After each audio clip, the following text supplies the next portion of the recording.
ปล่อยจัดต้องสร้างด้วยกลุ่มประกาศจะหนึ่งเมื่อจัดกระดับอยู่เมื่อเราเป็นเศร้าด้วยแมงอยู่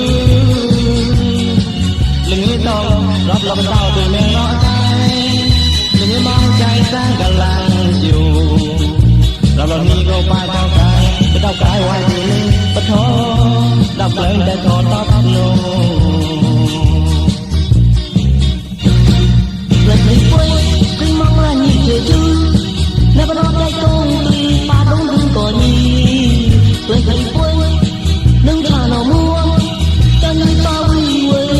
cho kênh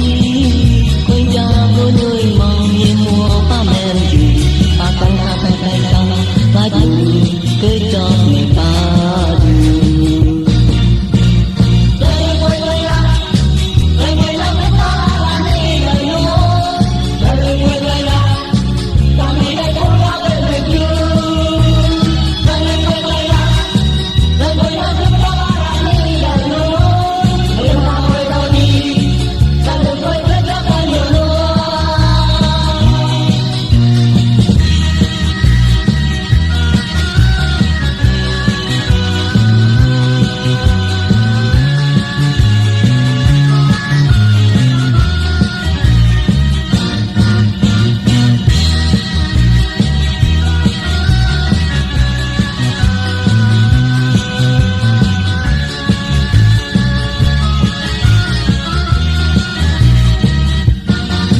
lỡ những video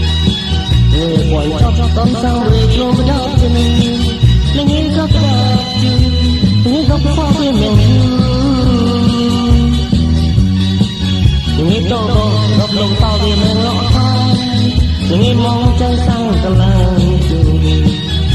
Rồi lần đi rồi ba cô gái Đắp bài đi lên bất thô Đắp lên để thô tóc nô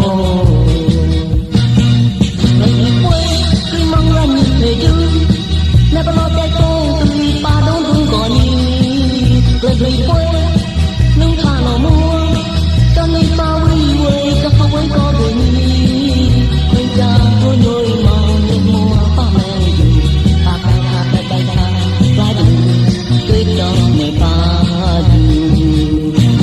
không